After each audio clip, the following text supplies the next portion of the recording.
Quand un but,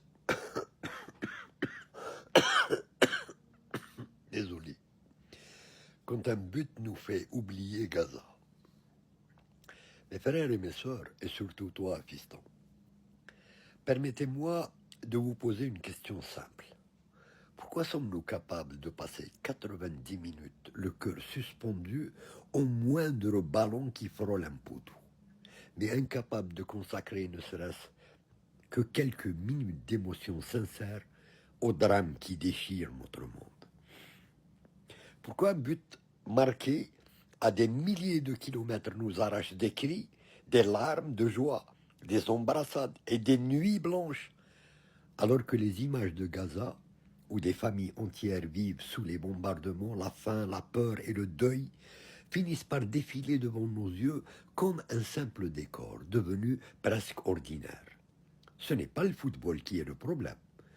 Le football est un jeu, un divertissement, un loisir légitime, tant qu'il reste à sa place.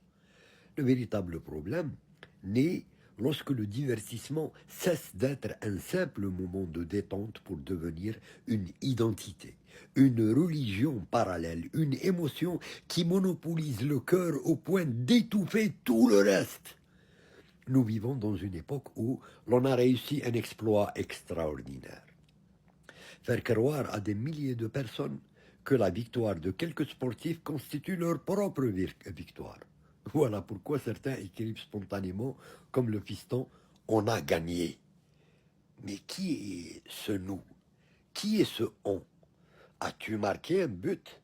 As-tu couru pendant 90 minutes? As-tu préparé cette victoire? Non. Pourtant, tu t'appropries un succès auquel tu n'as pas contribué.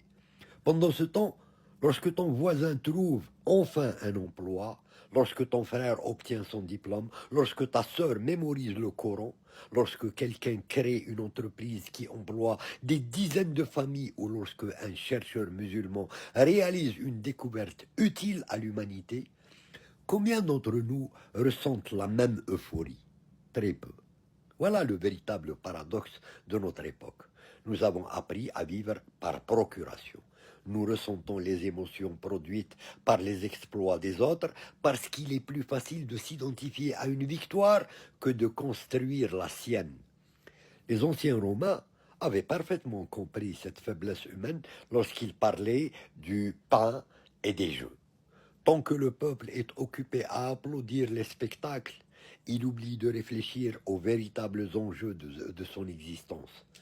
Aujourd'hui, les stades sont devenus des cathédrales modernes, les compétitions des événements quasi sacrés, les joueurs des héros planétaires, et les réseaux sociaux amplifient cette illusion jusqu'à nous faire croire que le destin de notre vie dépend d'un score affiché sur un écran. Pendant quelques heures, tout semble suspendu. Les difficultés économiques disparaissent. Les factures attendront. Les injustices semblent lointaines. Les guerres deviennent secondaires. Nos propres objectifs s'effacent derrière un ballon. Puis le match se termine. La télévision s'éteint. La dopamine retombe et chacun retrouve exactement la même vie qu'avant. Le loyer est toujours à payer. Les études n'ont pas avancé, les compétences n'ont pas augmenté, les projets sont toujours en attente, les prières manquées ne reviennent pas, les relations familiales brisées restent brisées. Rien n'a changé, sauf une émotion éphémère que nous avons prise pour une victoire personnelle. Et pendant que nous célébrons cette illusion collective, Gaza continue de souffrir. Là-bas, les enfants ne savent pas s'ils auront un repas aujourd'hui. Des parents ignorent s'ils retrouveront leurs proches demain. Des familles vivent sous la menace permanente des bombardements, privées d'une sécurité que beaucoup d'entre nous considèrent comme acquise. Les écoles sont détruites, les hôpitaux débordés, ou ce qu'il en reste du moins. Des quartiers entiers réduits à des ruines. Et pourtant, combien de temps cette réalité occupe-t-elle réellement notre esprit? Quelques secondes entre deux vidéos, avant qu'un résumé de match, une célébration ou une polémique sportive ne reprenne toute notre attention.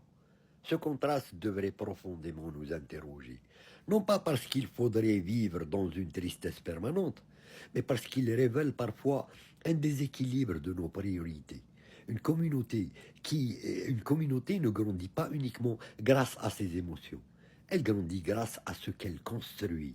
Les plus grandes pages de notre histoire n'ont pas été écrites par des spectateurs, mais par des hommes et des femmes qui ont étudié, travaillé, inventé, enseigné, soigné, rendu la justice, défendu les opprimés et consacré leur existence à être utiles. Leur fierté ne venait pas d'un trophée remporté par d'autres, elle venait de leurs propres efforts accomplis avec sincérité.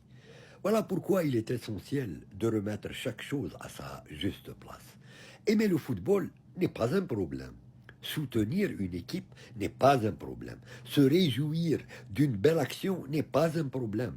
Le problème commence lorsque notre humeur dépend davantage d'un résultat sportif que de notre relation avec notre Créateur, Allah. Lorsque nous connaissons par cœur les statistiques d'un attaquant, mais ignorons les besoins de notre voisin. Lorsque nous sommes capables de veiller jusqu'au milieu de la nuit pour regarder un match, mais trouver le fajr trop difficile. Lorsque nous économisons pour acheter un maillot hors de prix, mais hésitons à faire une aumône à une famille dans le besoin. Lorsque nous partageons des centaines de publications sur un tournoi, mais restons silencieux devant les souffrances de ceux qui vivent l'injustice. Il ne s'agit pas d'opposer le sport à la foi, ni le loisir à l'engagement. Il s'agit de remettre les priorités dans le bon ordre. Le ballon doit rester sous nos pieds, jamais dans nos cœurs. Le ballon doit rester sous nos pieds, jamais dans nos cœurs. Le ballon doit rester sous nos pieds, jamais dans nos cœurs. Notre cœur est trop précieux pour être occupé entièrement par ce qui ne durera que 90 minutes. La véritable victoire est celle qui transforme notre existence. Elle commence lorsque nous levons pour la prière, alors que personne ne nous regarde. Elle commence lorsque nous ouvrons un livre au lieu de perdre une heure supplémentaire à faire défiler des vidéos. Elle commence lorsque nous apprenons un métier, lorsque nous aidons nos parents, lorsque nous tendons la main à un nécessiteux, lorsque nous soutenons concrètement les causes justes selon nos moyens.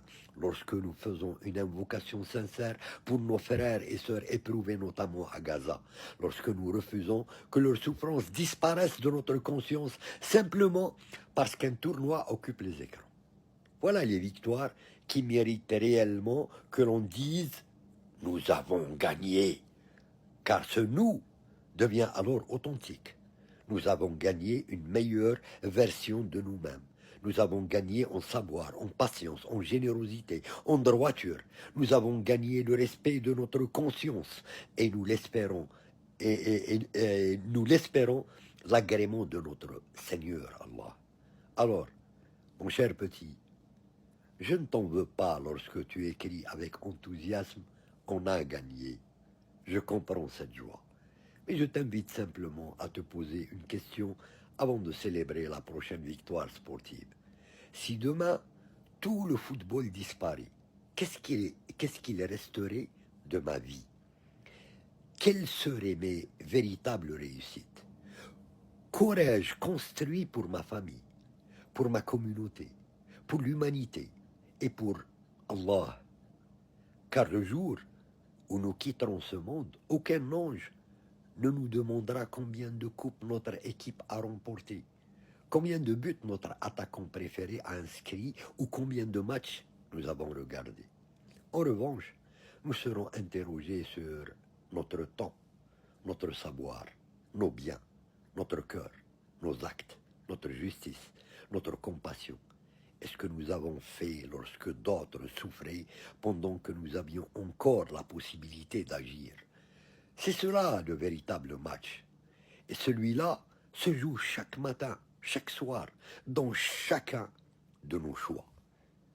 Puisse Dieu faire de nous, non pas des spectateurs de la grandeur des autres, mais des bâtisseurs d'une grandeur qui lui soit agréable. Et que lorsque nous dirons enfin un jour, nous avons gagné, ces mots désignent une victoire réelle, utile, durable et digne d'être présentée devant Allah.